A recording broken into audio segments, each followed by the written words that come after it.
పెట్టామండి, అన్నిట్లలో స్వేచ్ఛగా ఉండాలని చెప్పేసి ఆమె ఏది అణిగి మణిగి ఉండకూడదు, స్వేచ్ఛగా ఫ్రీగా ఆమె ఆ పేరు పెట్టినందుకు చాలా సంతోషిస్తుండే. 40 సంవత్సరాలు నా బిడ్డకి 40 సంవత్సరాలు తను మా దగ్గర పెరగలేదు. మేము పుట్టగానే మా కోడలు మా బిడ్డ దగ్గర 4 నెలల నుంచి తను అక్కడనే మేమిద్దరం ఉద్యమంలో ఉండేవాళ్ళము.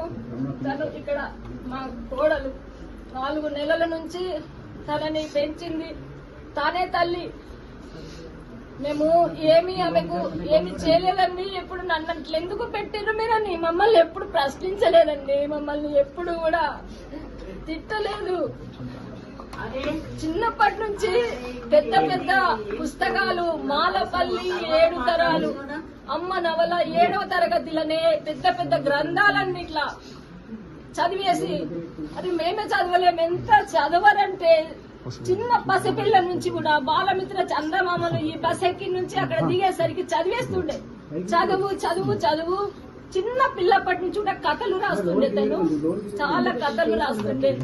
తను రైటరు, తను పిహెచ్డి జర్నలిజంలో పిహెచ్డి చేసింది. తను రచయిత, తను స్పీకరు, తను వ్యాసాలు రాసింది. తను సామాజిక సమస్యల మీద తను వ్యాసాలు రాసింది, కవితలు రాసింది, పోయమ్స్ రాసింది. తను ఎక్కడ యూనివర్సిటీలో తన సెమినార్ అంటే ఎంతమంది విద్యార్థులు ఆమెకు ఎంత అభిమానము. ఆమె స్పీచ్ అంటే చాలా మందికి అభిమానము. ఎక్కడ మీటింగ్ అయినా ఎంత బాగా మాట్లాడుతుందనేది గొప్ప స్పీకర్ అండి. ఆమెకు కౌన్సిలర్, అందరి సమస్యలకు పరిష్కారం చెప్పేది. అందరూ ఏం సమస్య ఎట్లా చేయాలి అనేట చాలా డీప్ గా ప్రతి చిన్న సమస్యలను చదివింది, జీవితాలను చదివింది, కష్టాలను చదివింది. ఇప్పుడు తను ఒక పోరాట యోధురాలుగా ఏ సమస్యనైనా ఎట్లా ఎదుర్కోవాలని తను చాలా ఒక ఉన్నతమైన స్థాయికి వెళ్ళినటువంటి ఒక మేధావి. 20 సంవత్సరాల తన జర్నలిస్టు జీవితం, 20 సంవత్సరాలు తన జర్నలిస్టు జీవితం. అది తను డిబేట్స్ చేసింది, తను ఇంటర్వ్యూస్ చేసింది, ఫీల్డ్ మీదకి వెళ్ళింది. అసలు అన్నిట్లలో ఏదైనా గానీ ఆమె అణిగి మణిగి ఉండే మెంటాలిటీ కాదు. తను ఏదైనా ఛాలెంజింగ్ గా తీసుకుంటది, ఏదైనా గానీ వాళ్ళకు సవాల్ విసురుతుంది. తను ఏదైనా సరే నేను ఇంతే ఉంటా అని అన్నది. ఎందుకు ఉండాలి అట్లా అని చెప్పేసి క్వశ్చన్ చేస్తుందండి. క్వశ్చన్ చేస్తుంది కాబట్టి ఎవరి దగ్గర కూడా నా ఆలోచనలకు భిన్నంగా ఉన్న వాళ్ళతో నేను ఉండలేను. ఛానళ్లలో కూడా తను చాలా వివక్షతలను ఎదుర్కొని అనేకమైన ఛానళ్లకు తను తిరిగి తను ఉద్యోగం చేస్తున్నది. ఇప్పుడు టీ న్యూస్ లో స్పెషల్ కరస్పాండెంట్ గా తను చేస్తున్నది. ఇప్పుడే మొన్ననే హెచ్ఓడిగా కూడా ఇచ్చారు. Head of the department. చాలా వర్క్ ఉంటుంది, అందరికి షిఫ్ట్లు వేయాలి. నాకు నిద్ర లేదమ్మా, అలసట బాగా అవుతున్నది, నాకు అలసిపోతున్నా, నీకు మెసేజ్ పెట్టడానికి ఫోన్లు చేయడానికి టైం లేదమ్మా అని చెప్పింది. ఎన్ని సమస్యలకు తను ఏంటంటే నా సమస్య నేనే పరిష్కారం చేసుకుంటా, నాకు తెలుసమ్మా, నా సమస్యకు నేను పరిష్కారం చేసుకోవాలి, వేరే వాళ్ళు ఎవరు కూడా చేయలేరు.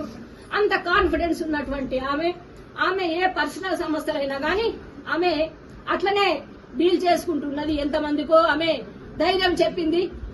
అలాంటి ఆమెను ఇట్లా కథ అసలు మేము పోయేసరికి శవం కనిపిస్తుందంటే నిజంగా చంపి ఇట్లా వేలాడదీసిండ్రేమో అన్నట్లు అక్కడ కనిపిస్తున్నది అన్నట్టు. చాలా అనుమానాస్పదంగా కనిపిస్తున్నది. ఎవరు నేరస్తులున్నారో మేము పోలీస్ స్టేషన్ లో కేసు పెట్టినాము. ఆ కేసు ప్రకారము వాళ్ళు ఫోన్లు తీసుకున్నారు. ఇన్వెస్టిగేషన్ చేసి ఆ నేరస్తునికి కఠిన శిక్ష విధించాలి. ఇంకా ఏ మహిళలు కూడా ఇలాంటి ఒక దానికి గురి కాకుండా ఉండేటట్టు మోసకారులు ఎట్లా మహిళలను ఏ రకంగా మోసం చేయవచ్చు అనేటటువంటి మోసకారులు కూడా ఈ సమాజంలో ఉన్నారు.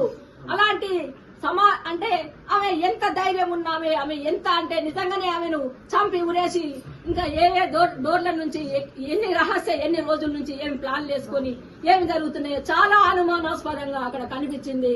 అది అందుకోసం మీరు నేరస్తులను శిక్షించాలి, ఇన్వెస్టిగేషన్ వాళ్ళు చేసి తొందరగా నేరస్తులను శిక్షించాలని మేము కోరుకుంటున్నాం. చివరిగా మీతో ఎప్పుడు మాట్లాడారు?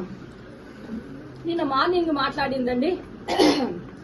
పాపకి స్కూల్ బ్రేక్ఫాస్ట్ కోసము పాపకి ఇక్కడ మా గ్యాస్ మంట మండింది. మా గ్యాస్ అది మొత్తం స్టవ్, అందుకోసము అది ఇంకా బేబీ ఇట్లా అయిపోయిందంటే, సరే మీరు అది ఆఫ్ చేయండి, మీరేం చేయొద్దు, హోటల్కి వెళ్ళి పార్సల్ తెచ్చుకొని పాప స్కూల్కి వెళ్ళిపోతుంది, మీరు అసలే మెకానిక్ వచ్చినాక తర్వాతనే మీరు అది చేయండి, మీరేం ముట్టొద్దు, మీరు జాగ్రత్తగా ఉండండి అని మాట్లాడింది పొద్దున.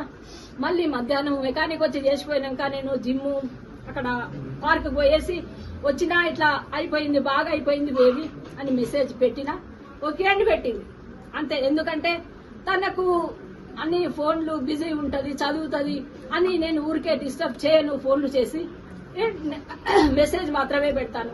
తను పాప కూడా స్కూల్ కి పోయింది. స్కూల్ నుంచి మా హస్బెండ్ వాళ్ళ తాతయ్య తీసుకొచ్చిండు, స్టేషనరీ సామాను కొనిచ్చి. అప్పుడు కూడా అమ్మాయి స్కూల్కి వెళ్ళి వచ్చినాక అమ్మ నేను ఇక్కడికి వచ్చిన రామ్నగర్ అని కాల్ చేసింది.